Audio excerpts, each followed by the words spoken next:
북한군에서 구타와 성폭행을 당하던 북한 여군 자매가 목숨을 걸고 북한을 탈북하게 되고 한국의 어느 마을에 정착해 60대 노인과 자매가 임신한 아이들을 출산해가는 충격적인 이야기입니다. 영상 시청하시기 이전에 구독과 좋아요 부탁드리겠습니다. 저희에게 큰 도움이 됩니다. 때는 늦여름 열기가 채가시지 않은 황혼역에 어느 날 26세 김하나와 24세 김둘라는 북한군 부대 내 낡고 휙한 막사 한 구석에서 조용히 고개를 맞댄 채 긴장 가득한 눈빛을 주고받았다. 둘은 태어날 때부터 손발이 척척 맞던 자매였지만 지금 이 순간만큼은 두 사람 모두 서로의 숨소리에도 깜짝 놀랄 만큼 예민해져 있었다. 언니 정말 이번에 안 뛰면 우리 인생은 없다고 봐의 둘라는 낮게 깔린 목소리로 속삭였다. 북에서 군인 생활을 하면서 특히 여성으로서 겪는 억압과 폭력은 상상을 초월할 정도였다. 구타는 물론이고 상관에게 받는 성적 학대까지 더해진 현실 속에서 둘은 이미 한계에 다다랐다. 하루하루를 버텨왔지만 최근 한 지휘관의 잔혹한 폭행과 협박 그리고 그로 인해 생긴 임신 가능성까지 자매의 삶을 파멸로 몰아넣을 지경에 이르렀다. 하지만 이렇게 도망치다 잡히면 우리 둘 다 바로 처형이야. 언니 하나의 목소리는 떨렸다. 그러나 머릿속에는 이미 이대로 죽느니 차라리 탈출하다 죽는 게 낫다는 결심이 자리 잡고 있었다. 군복을 입었다고는 해도 지쳐버린 살각 곳곳에는 멍 자국과 찢긴 상처가 남아 있었다. 정신마저 피폐해지려던 그 찰나 주변에서 들려오는 다른 여성 군인들의 비명과 울음을 더 이상 버티기 어려웠다. 밤에는 눈빛만으로도 통했기에 가자는 한마디면 모든 것이 정해졌다. 부대의 규율이 강력했지만 어떻게든 경비가 약해지는 시간대를 노려야 했다. 밤을 틈타 도망치려면 부대 외곽 철조망을 넘어야 했고 그 과정에서 총격전이 벌어질 수도 있었다. 죽음의 공포가 엄습했지만 머물러서 맞이할 결과는 이미 너무나도 절망적이었다. 밤에는 결정에 흔들림이 없었다. 우리 목숨 걸고 하는 거야? 둘 중 하나라도 살아남으면 그걸로 됐어. 하나는 둘라의 손을 움켜잡았다. 그 작은 손에서 느껴지는 떨림과 서로가 서로에게 부딪히는 심장 소리는 너무도 절실했다. 그리고 다음 날 밤 자매는 온몸에 분장을 하듯 검은 수을 바르고 어두운 군복을 입은 채 공포 속의 부대 철조망 근처를 향해 천천히 움직이기 시작했다. 북한군 부대라는 곳은 탈영병을 절대로 허용하지 않는 극단적인 분위기를 가지고 있다. 밤새 초소마다 견고하게 경계병이 서 있고 지휘관들은 언제든지 도주가 발생할 것을 경계한다.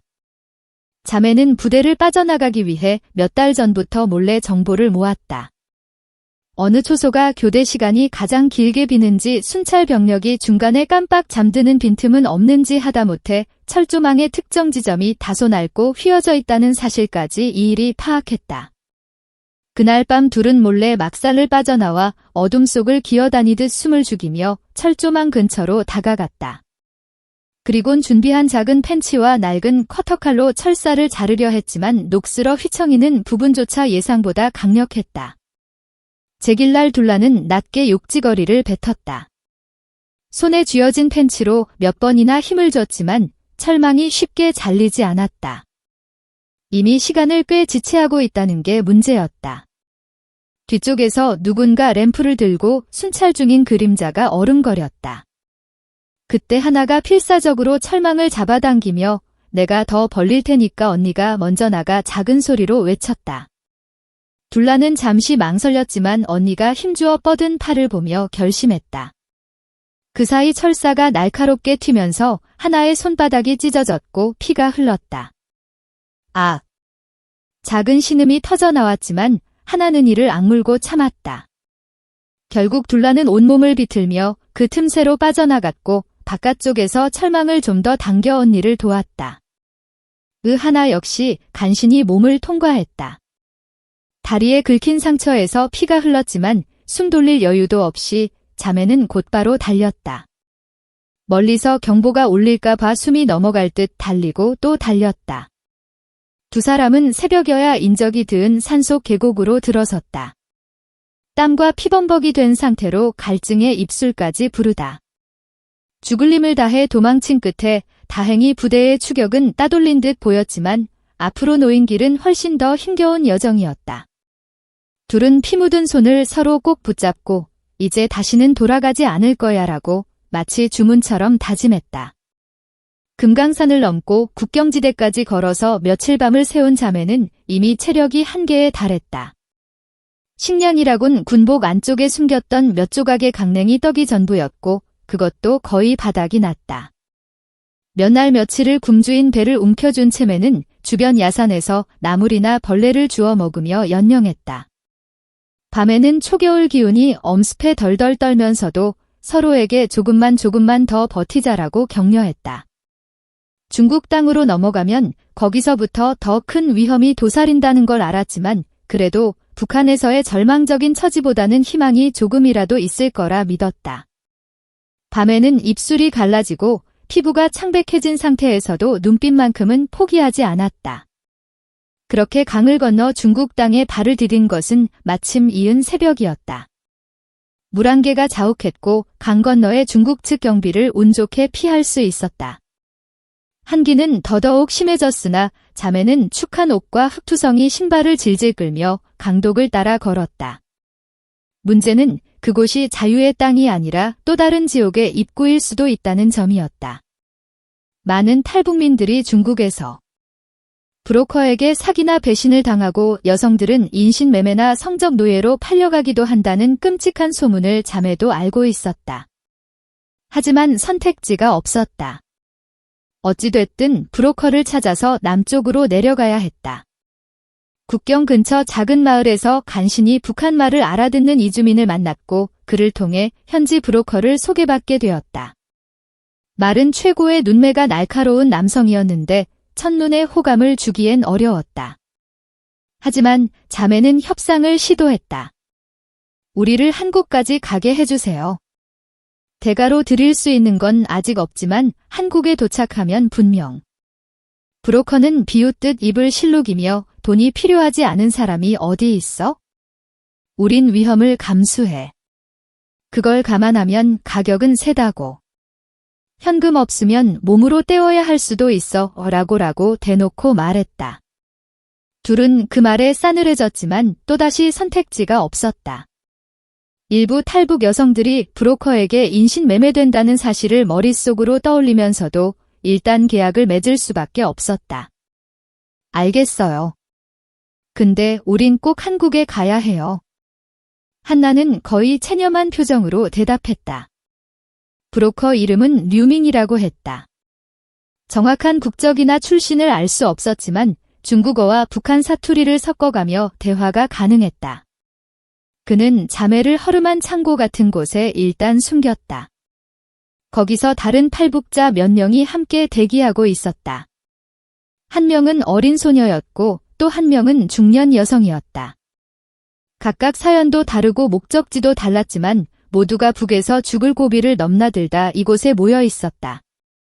하나와 둘라는 도망치긴 했으나 북한군 상관으로부터 학대받는 과정에서 임신이 되었을 가능성이 서로에게 있었다. 정확히는 누가 혹은 어떻게 임신이 됐는지조차 제대로 확인할 길이 없었다. 검지는커녕 몸이 망가진 상태라 생리주기도 불규칙했기 때문이다. 하지만 속이 메스껍고 하복부가 뭉치는 통증이 간간히 찾아오고 가슴이 심하게 당기는 느낌이 들어 둘 다 혹시 하는 생각이 들었다. 류밍은 몸이 성취하는 탈북녀는 상품 가치가 떨어지니까 더 좋은 루트를 찾아줄 이유가 없어라며 기분 나쁜 농담을 던지기도 했다. 밤에는 분노와 혐오감을 느끼면서도 일단은 마냥 참고 견뎠다. 밤낮 없이 우리를 한국으로 보내달라. 필요하다면 일을 하겠다. 나중에 꼭 비용을 갚겠다라고 매달렸다. 결국 류밍은 괜찮은 배편이 하나 있다고 들었다. 위험하지만 시도해볼 만하다라고 답했다. 그러나 배편을 구하기 전까지 자매는 공장지대에서 허드린 일을 하거나 더러운 숙소에서 굶주림에 시달려야 했다. 그 사이 둘은 만신창이가 되어 그저 사람만 있으면 다행이라는 심정이었다. 온몸에선 기력마저 떨어졌고 배가 점점 불러오는 느낌마저 이상했다. 하지만 제대로 된 검진은 언감생심이었다. 병원에 가면 당국의 신고당해 강제 북송될 가능성이 높았기에 이도저도 못한 채 고통을 사귀어야 했다. 얼마 후 류밍이 준비했다는 루트가 확정되었다고 했다. 그것은 중국 동남쪽 해안가에서 작은 어선을 타고 공해상으로 나간 뒤 거기서 한국 쪽 배와 접선한다는 이야기였다. 성공만 하면 상대적으로 빠르고 안전하겠지만 실패하면 바다 한복판에서 죽거나 중국 해안 경비대에게 잡혀 북송될 위험이 있었다. 배멀미 심하면 각오해. 그리고 절대 소리 지르지 마. 들키면 끝장이니까. 류밍은 귀찮다는 듯 쏘아붙였다. 자매는 포대기에 가까운 보다리에 최소한의 살림을 싸들고 다른 탈북자들과 함께 밤중에 낡은 미니밴에 몸을 실었다. 목적지는 몇 시간을 달려야 도착해야 한가? 차 안에서 지독한 휘발유 냄새와 함께 맹렬한 불안이 엄습했다. 한나는 문득 동생 둘라의 창백한 얼굴이 걱정됐다. 둘라야 괜찮아. 둘라는 말을 잇지 못했다. 최근 들어 하복부 통증이 점점 더 심해졌지만 티를 내면 언제 어떻게 버려질지 몰라 참아왔다. 배가 사르르 당기고 어지러우며 몸이 전체적으로 욱신거렸다. 참을 수 있어? 그게 전부였다. 해안가에 도착한 건 새벽 2시쯤 밀데라 어선에 짐을 싣고 출발하기에 그나마 조건이 괜찮다 했다. 어둠 속에서 어선 선주는 심드렁하게 승선료는 받았다. 조용히 있어라. 바다에 빠지고 싶지 않으면이라는 뻔한 협박을 던졌다. 자매를 포함해 탈북자 6명은 선내 창고 쪽에 몰려 앉았고 류밍이 전달한 작은 등불 하나가 유일한 빛이었다. 배가 흔들리고 파도가 강해질수록 사람들의 울렁거림과 공포가 함께 증폭되었다. 몇몇은 속을 개워냈고 둘라는 견디다 못해 약한 비명을 흘리며 허리를 숙였다. 해안 경비를 피해 공해상으로 나아가는 과정은 거의 해적선에 납치된 기분이나 다름없었다. 파도 속에서 배가 기우뚱할 때마다 자매는 서로 꼭 부둥켜 안고 살아남아야 해라고 속삭였다. 밤이 지나 새벽이 한 번 더 밝아올 무렵 선장이 접선할 시간이 됐다고 외쳤다. 그러나 예정된 시각에 기다리던 한국 측 선박은 도통 모습을 드러내지 않았다. 대체 무슨 일인지 알 수 없었다. 바다 한가운데 무전도 잘 잡히지 않고 선장의 인내심이 바닥나 배 안의 공기가 점점 흉흉해졌다. 이대로면 연료가 부족해서 돌아가야 한다. 다들 돈 내. 선장은 막무회로 탈북자들에게 다시 돈을 요구했다. 그러나 자매를 비롯해 대부분의 탈북자들은 돈이 거의 없었다. 모두 간신히 모은 전 재산을 브로커에게 준 상태였다. 실랑이가 벌어지며 서로 언성이 높아지는 상황에서 갑자기 무전기에서 취준하는 잡음 섞인 목소리가 들려왔다.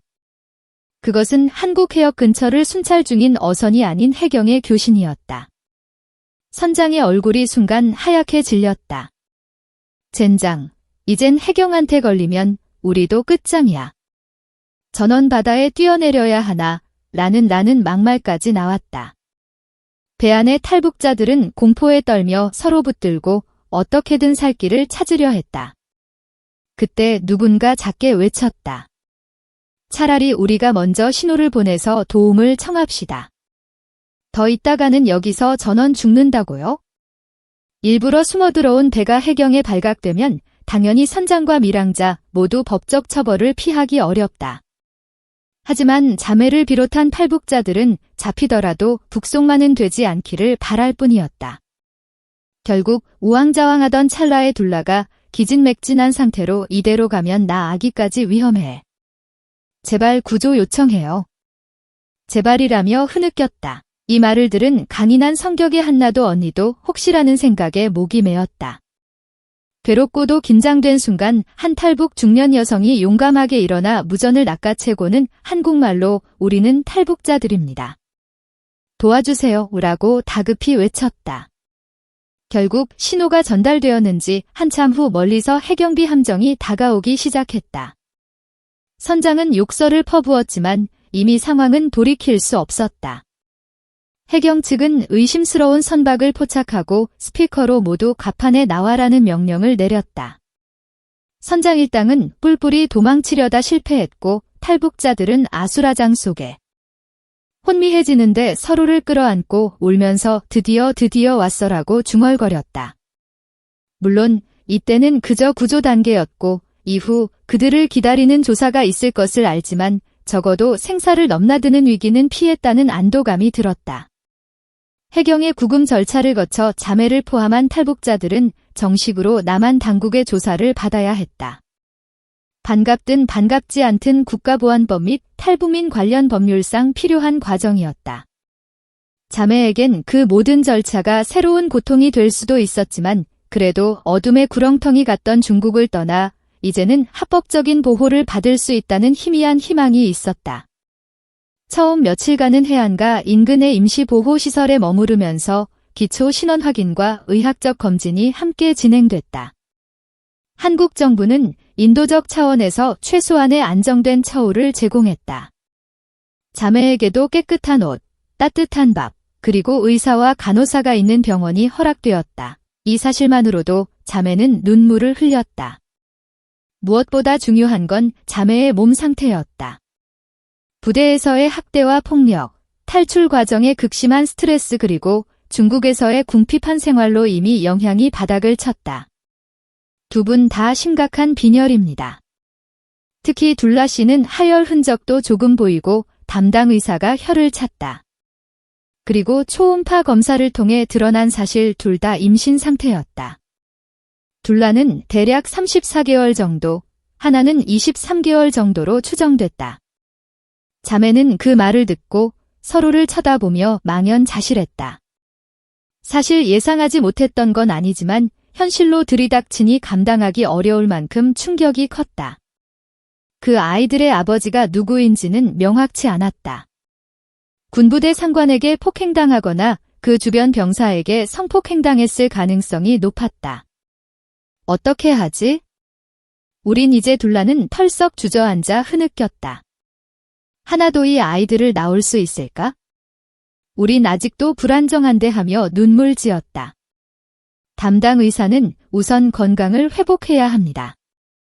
다만 법률상 임신 중 절차를 밟을 수는 있지만 여러분의 의사와 조건에 따라 다른 선택도 할 수 있습니다라고 안내했다. 그러나 자매는 낙태 여부를 두고 갈등하기보다 아이들은 무슨 죄냐는 생각에 결국 아이를 지키기로 결론냈다. 그 후로 정부기관의 조사와 면담이 이어졌다. 자매는 북한군 내부에서 벌어진 폭력과 성범죄, 인권린 상황을 소상히 증언했다. 당국자들은 귀중한 정보이긴 하지만 우선 두 분이 안정을 찾아야 합니다라고 말했고 자매는 여러 서류 절차와 지문 등록을 거쳐 임시 보호 신분을 부여받았다. 이어 자매는 다른 탈북민들과 마찬가지로 하나원에 입수하게 되었다. 여기서 일정 기간 교육과 심리 상담 정착 지원을 받을 수 있다. 비록 자유로운 외출의 제한은 있지만 예전 군부대나 중국에서의 지옥 같은 상황에 비하면 훨씬 나은 환경이었다. 무엇보다 자매는 여기서 의료 지원을 받고 영양식도 조금씩 공급받을 수 있게 되었다. 하나원 생활은 낯설었지만 많은 탈북민들이 서로 공감하며 돕는 분위기가 있었다. 그 같은 처지로 북에서 넘어온 사람들, 특히 여성들 간에는 끈끈한 유대가 형성됐다. 둘라는 심리 상담을 받으며 밤낮으로 꿈에서 보던 폭행 장면에 대한 트라우마를 조금씩 해소해 나갔다. 하나 역시 걷기 운동과 임산부 영양제를 섭취하며 몸을 회복하기 위해 노력했다. 둘은 아이들에 대해 이야기를 나눌 때마다 한없이 눈물 지으면서도 희미한 미소를 보였다. 우리 아이가 앞으로 어떻게 살아갈까? 나라 없는 엄마 밑에서라고 걱정하면서도 그래도 여기선 살 수 있겠지? 적어도 지옥 같은 곳은 아니겠지? 하는 희망을 붙잡았다. 하나원에서의 교육이 어느 정도 마무리될 무렵 자매의 체력은 비교적 안정되어 갔다. 임신 56개월 차를 넘기며 아직은 심각한 합병증 없이 관리가 가능했다. 문제는 이후였다. 둘이 퇴소 후 갈 곳이 없었다. 도시로 가서 일을 구하자니 임산부인 상태로 가능한 일자리는 극히 제한적이고 출산 후에 아이를 돌볼 환경도 마땅치 않았다. 그때 한원의 한 상담사가 당신들을 좀 돕겠다는 분이 있다며 조심스레 소개해준 인물이 있었다. 바로 경상도 어느 깊은 산골 청덕 마을에 사는 60대 남성 장효석 할아버지였다. 상담사 말에 따르면 이 할아버지는 과거에도 몇몇 탈북민이 적응하도록 자기 땅을 내주고 농사일을 가르치는 등 도움을 준 경험이 있다고 했다. 원래 나이가 드니 홀로 사셨는데 마음이 따뜻하신 분이라 들어요. 만약 원하시면 그 마을에서 지내며 출산과 육가를 지원받을 수 있을 것 같습니다. 상담사의 제안에 자매는 솔직히 망설였다. 시골이라면 의료시설이나 편의시설이 부족할 테니 임산부로서 위험이 크지 않을까? 하지만 또 한편으로는 도시보다 상대적으로 경비가 낮고 마음 편히 아이를 낳을 수 있는 환경이 될 수도 있었다. 결국 자매는 도움이 된다면 가보자라고 결론 내렸다. 어떻게든 아이를 안전하게 낳으려면 누군가의 도움이 절실했다. 할아버지라는 분이 아기가 있는 사람이길 바라지 않을 뿐이었다. 상담사를 통해 연락해 본 결과 장효석 할아버지는 사람이 살고자 하는데 이유가 있나? 아이까지 품고 온 이들을 그냥 둘 순 없지라며 흔쾌히 수락했다. 하나원 퇴소 수속을 마치고 자매는 작은 짐가방을 들고 버스에 몸을 실었다. 긴 여정 끝에 경상도 산골에 도착한 건 늦은 오후였다. 버스 창 밖으로 펼쳐진 풍경은 논밭과 소나무숲 그리고 작은 마을 집들이 드문드문 보이는 모습이었다. 맑은 공기, 조용한 동네, 그리고 살짝 쌀쌀한 바람이 두 사람의 뺨을 스쳤다. 버스 정류장에는 낡은 트럭 한 대가 서 있었고 그 옆에서 66세 장효 할아버지가 이들을 기다리고 있었다. 키는 중간 정도의 얼굴에는 깊은 주름과 따뜻한 미소가 번져 있었다. 자매가 조심스럽게 안녕하세요. 저희가 김하나 김둘라라고 합니다라고 인사를 건네자 할아버지는 아이쿠 어서 오이소 많이 힘들었겠네라며 경상도 사투리를 물씬 풍기는 말투로 반겼다. 자매는 살짝 겁도 났지만 할아버지의 호탕한 웃음과 중저음의 목소리에 묘한 안도감을 느꼈다. 제가 집이 그리 크지는 않은데 일단 거기서 당분간 지내면 된다오. 마을 사람들도 도울 테니라는 말에 둘은 살며이 미소를 지었다. 원치 않게 먼 타구까지 떠돌다가 드디어 조금은 집 같은 곳에 도달했다는 느낌이었다. 장효석 할아버지의 집은 꽤 오래된 시골 한옥으로 뒤뜰에 작은 텃밭과 닭장이 있었다. 방은 3칸이었는데 할아버지가 혼자 쓰던 방과 자매가 함께 쓸 큰 방 그리고 부엌 옆에 있는 창고로 이루어져 있었다. 마당에는 물레방아처럼 생긴 우물이 있었고 할아버지는 지하수를 길어 쓴다며 자랑했다. 자매는 낯선 환경에 적응하느라 며칠간 정신없었다. 하지만 할아버지가 정성껏 차려주는 식사와 마을 사람들이 보내주는 채소와 과일 덕분에 오히려 영양만점 생활을 하게 들어볼래? 라며 음식을 챙겨왔다. 자매는 할아버지의 소박한 사투리 말투와 따뜻한 배려에 점점 마음을 열었다. 마을 주민들 역시 처음에는 팔북자매라는 소문에 호기심을 보였지만 할아버지의 괜찮은 아가씨들이다라는 말에 곧 무장 해제되었다. 농부 아저씨들은 뱃속에 아기가 둘씩이나 아이고 힘들 텐데 필요하면 콩나물이며 계란이며 다 줍니다더 하고 물심양면 도와줬다. 할머니들은 간식을 만들어다 주며 무리하면 안 된다. 몸을 따뜻하게 해라라는 산전 조언도 아끼지 않았다. 하지만 어느 날 밤 두 자매에게 동시에 위험 신호가 찾아왔다. 예정일보다 빠르게 둘라가 극심한 하복부 통증을 호소하기 시작했다. 하나도 진통 비슷한 느낌이 온다고 했지만 둘라 쪽이 훨씬 심각해 보였다. 배가 굳고 식은 땀이 비오듯 흘렀다. 안 돼, 아직 때가 안 됐는데 둘라는 애써 진정을 하려 했지만 통증이 가라앉지 않았다. 자정 무렵 자매의 비명을 들은 장효석 할아버지는 불이 나게 안방으로 뛰어들어왔다. 어이쿠 갑자기 어째 이리 그는 다급히 마을에 사는 한의원 의사와 보건소 간호사를 불러야 했다. 전화로 상황을 전하면서도 손이 덜덜 떨렸다. 이러다 아이들과 산모가 다 잘못되는 건 아닐까? 보건소 간호사와 마을 할머니 몇 분이 곧바로 달려와 임시로 수습을 시작했다. 간호사는 둘라의 맥박과 혈압을 재고 상태가 좋지 않다. 빨리 큰 병원으로 옮겨야 할지도라고 중얼거렸다. 그러나 이곳은 시골 마을이라 밤에 응급차가 오려면 시간이 걸리고 도시 병원까지 최소 2시간은 가야 했다. 하나도 갑자기 옆에서 복통을 호소하기 시작했다. 나도 뭔가 이상해. 그야말로 아비규환 장유 할아버지는 한없이 무능하게 느껴졌다. 내가 할 수 있는 게 뭐냐, 이 아이들을 살리려면 어떻게 해야 하지? 순간 북한에서 힘겹게 살아남아온 자매의 얼굴이 겹치며 이대로 두면 안 돼, 한시라도 빨리 뭔가를 해야 한다라는 각성이 들었다. 간호사는 둘라가 조산기미가 있을 수 있다고 경고했다. 이대로 가다간 엄마와 아이 모두 위험해져요. 사람들은 어찌해야 좋을지 몰라 난감해했다. 둘라는 아악 못 참겠어라며 울부짖었고 하나도 식은땀을 흘리며 쓰러지려 했다. 그때 할아버지가 가슴을 치며 호통을 쳤다. 얘야, 김하나 김둘라. 정신 차려. 너희가 뭐 때문에 여기까지 왔는데 이대로 쓰러질 텐가. 마을 사람들은 깜짝 놀랐다. 평소 상냥하던 할아버지가 이런 우렁찬 소리를 낼 줄이야. 자매도 소스아치게 놀라 숨을 몰아쉬며 그를 바라봤다. 지옥 같은 북에서 살아남았잖아. 어린 나이에 군에서 끔찍한 일 겪고 죽을 고비 수십 번 넘겼잖아. 여기서 포기하면 뭐가 돼? 똑바로 버텨. 산모가 정신 못 차리면 애도 위험하단 말이다. 할아버지의 목소리는 마치 최전선에서 병사를 독려하는 장수 같았다. 둘라는 온몸을 떨며 하나는 거의 쓰러지기 직전이었지만 그 거친 함성에 다시 고개를 들었다.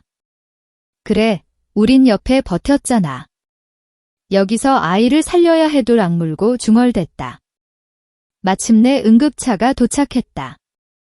작은 앰뷸런스였지만 간호사와 운전기사가 신속하게 자매를 눕히고 산소 마스크와 수액을 연결했다. 장효석 할아버지도 나도 따라갈 테니 문 열어라며 뒷좌석에 올랐다. 마을 사람들은 트럭을 동원해 뒤따라갔다. 구불구 산길을 달리는 동안 둘라는 정신을 잃었다 깨어나기를 반복하며 배를 움켜잡았다.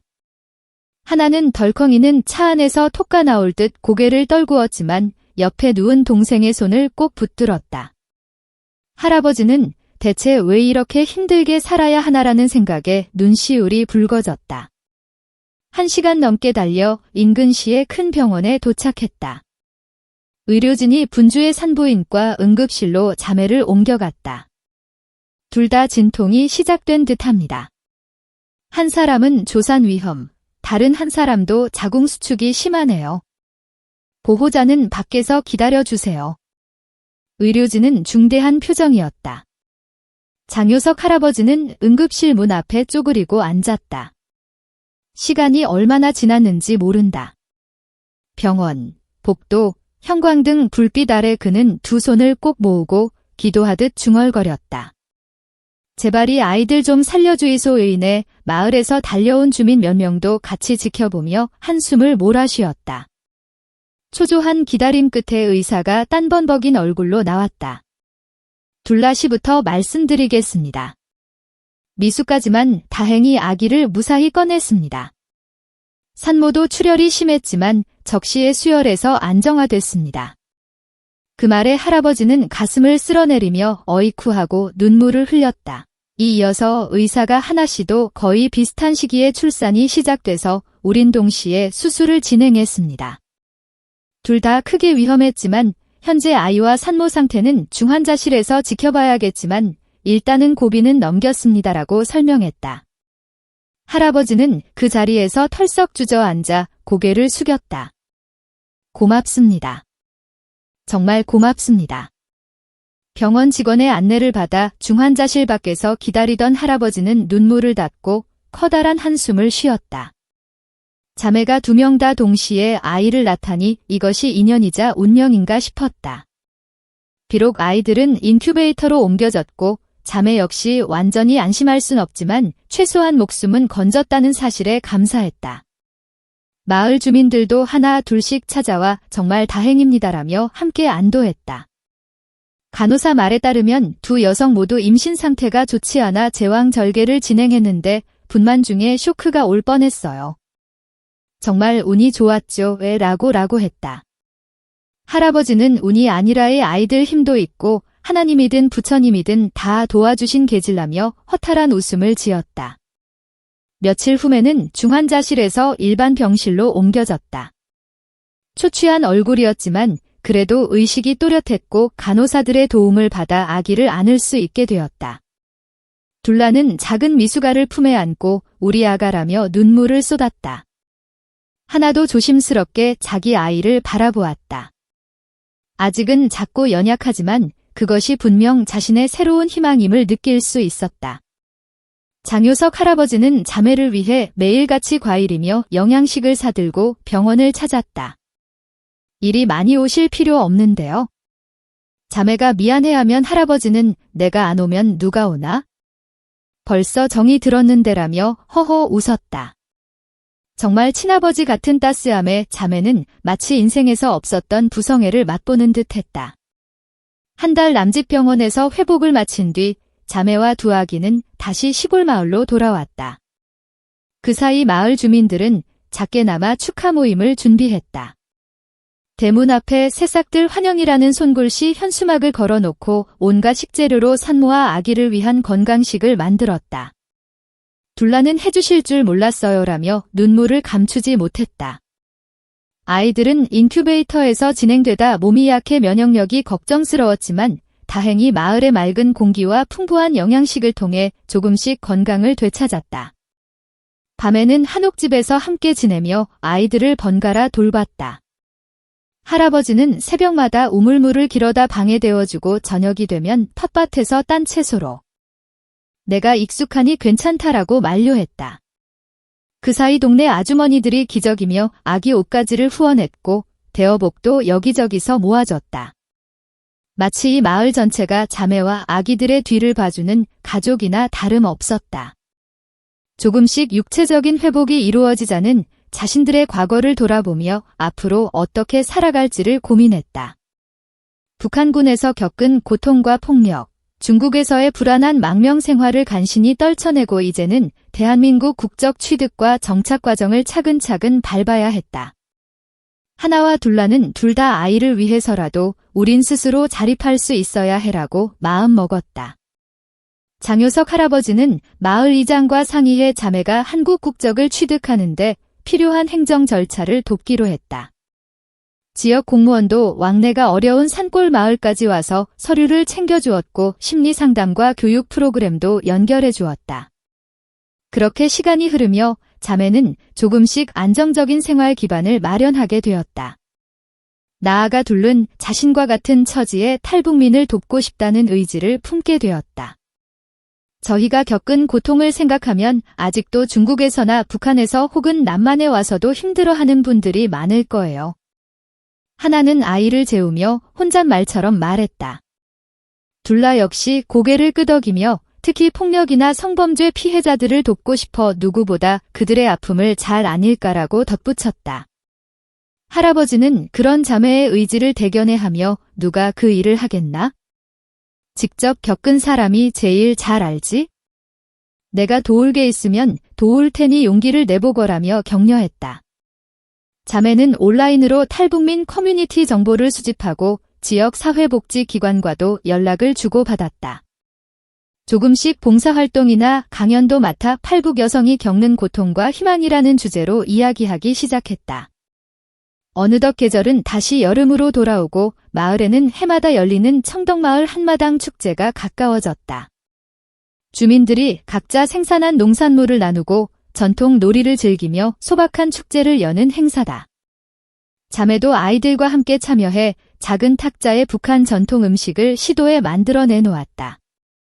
비록 맛은 엉성했지만 마을 사람들은 호기롭게 시식하며 옷색 따르네라고 즐거워했다. 축제 마지막 날 저녁 간리 무대에서 동네 사람들의 장기자랑과 노래자랑이 열렸다. 분위기가 무르익을 지음 둘라는 무대 위로 올라갔다. 하나가 아이를 잠시 돌봐주기로 하고 둘라는 사람들 앞에서 마이크를 잡았다. 제가 이 마을에 와서 많은 도움을 받았어요. 정말 생명의 은인을 만났다고 생각해요. 그래서 오늘 이 자리에서 할아버지께 편지를 전하고 싶습니다. 마을 주민들이 웅성거리자 할아버지는 당황한 얼굴로 아이고 편지까지 뭐하러라며 손을 내었다. 그러나 둘라는 웃음과 눈물이 섞인 표정으로 준비해온 종이를 펼쳤다. 할아버지 그리고 청덕마을 모든 분들. 저와 언니는 사실 북한에서 죽을 고비를 여러 번 넘겼고 믿을 사람 하나 없었습니다. 하지만 이곳에서 새로운 인생을 선물 받았습니다. 폭력과 학대 속에서 태어난 아이들이 이렇게 따뜻한 곳에서 자랄 수 있게 해주셔서 감사합니다. 때로 할아버지의 호통이 우리에게 큰 힘이 됐어요. 정신 차려라, 버텨라 그 말이 없었다면 저와 언니는 이미 포기했을지도 모릅니다. 앞으로 저희는 이곳을 떠나더라도 이 은혜 잊지 않고 다른 탈북민들을 돕겠습니다. 둘라는 끝까지 잊지 못했다. 울컥하는 감정 때문에 목이 메었기 때문이다. 마을 사람들은 눈시울을 적시고 할아버지는 고개를 돌려 눈물을 훔쳤다. 하나는 아이를 안은 채 울먹이는 동생을 지켜보며 가슴이 벅차올랐다. 그리고 무대 아래로 내려온 둘라를 할아버지가 껴안았다. 얘야, 고맙긴 내가 고맙지. 이 마을이 너희 덕분에 오히려 더 활기를 찾았다라는 한마디에 사람들은 박수와 환호로 화답했다. 시간은 흘러 자매는 정식으로 대한민국 국적을 취득했다. 관할 관공서에서 시민권 취득 서류를 마치고 이름과 주민등록번호를 발급받았을 때 둘과 하나는 드디어 우리는 어디서도 쫓겨나지 않을 수 있다는 안도감을 느꼈다. 아이들은 어느새 돌잔치를 치를 나이가 되었고 돌상은 마을 주민들이 모두 함께 만들어 주었다. 장효석 할아버지는 돌잔치에서 아이들에게 금반지 하나씩을 선물하며 내가 살 날이 얼마나 남았겠나. 그래도 너희가 잘 커주는 것만 봐도 나는 한이 없다라고 눈물을 보였다. 자매는 할아버지 품에 안겨 저희 평생 잊지 않을게요라고 감사의 포옹을 했다. 그 후로 자매는 종종 도시로 나가 탈북민 지원센터나 인권단체에서 자원봉사를 시작했다. 힘들어도 아이를 업도는 유모차에 태워 데리고 다녔지만 자신들과 같은 처지의 탈북민들에게 조금이나 희망을 주고 싶었다. 언론에서 관심을 가져 탈북자매가 폭력 속 임신을 극복하고 한국에서 새 삶을 찾았다는 식의 보도를 하기도 했지만 자매는 과도한 노출은 경계했다. 그저 묵묵히 누군가가 도움을 필요로 하면 손을 내미는 모습이었다. 자매와 아이들이 청덕마을에 머문 지 어느덧 2년이 지났다. 아이들은 서툴게 걸음을 떼고 엄마 아빠라는 단어를 배우기 시작했다. 아빠라고 부를 사람은 없었지만 장효석 할아버지를 할아버지라고 부르며 앙증맞게 손을 흔드는 모습이 마을 사람들의 마음을 녹였다. 자매도 그동안 시골 생활에 익숙해져 텃밭을 가꾸 동네 가게에서 파트타임으로 일하기도 하며 생계를 이어갔다. 물론 더 큰 도시로 나가서 취업하거나 공부를 하고 싶다는 꿈도 있었지만 일단 아이들이 어린 동안은 이곳이 훨씬 안전하고 편안했다. 하나는 언젠가 아이들이 유치원 들어갈 무렵엔 나도 직업훈련을 받아서 간호보조나 사회복지 쪽으로 일해보고 싶어라는 계획을 세웠다. 둘라도 나는 한글을 더 배우고 자격증을 딸 거야. 여기서 마을 사람들이나 탈북민을 더 제대로 돕고 싶어라고 의지를 다졌다. 장효석 할아버지는 여전히 새벽마다 우물을 하고 마당을 쓸며 자매와 손주 같은 아이들을 챙겼다. 가끔 그도 몸이 아픈 날이 오면 자매가 대신 밥상을 차려드리고 병원을 모시고 갔다. 그러면 할아버지는 내가 이 늙은 몸으로 뭘 더 바라겠나? 너희만 건강히 잘 지내다오라며 허허 웃었다. 어느 맑은 봄날 마당에는 새싹이 돋아나고 있었다. 자매는 아이들을 각자 한 명씩 안고 나머지 둘은 뒤뚱거리며 마당을 기어다니는 광경이 펼쳐졌다. 할아버지는 대척에 앉아 미소 지으며 그 모습을 바라봤다. 바람이 산들산들 불고 하늘은 구름 한 점 없이 맑았다. 밤에는 서로를 바라보며 이만하면 우리가 꿈꾸던 평화가 아닐까? 라고 생각했다. 북에서 학대받고 절망했던 순간, 중국 바다에서 죽을 뻔한 순간까지 떠올리면 지금이 삶이 믿기지 않을 정도로 평온하고 아름다웠다. 하지만 자매는 이 평온함이 그냥 주어진 게 아님을 안다. 수많은 이들의 희생과 도움이 있었기에 자신들은 살아남았고 아이들을 품에올 수 있었다. 그리고 그 중에서도 가장 크게 감사해야 할 사람은 장효석 할아버지였다. 자매는 다시 한번 아이들을 위해 더 좋은 세상을 만들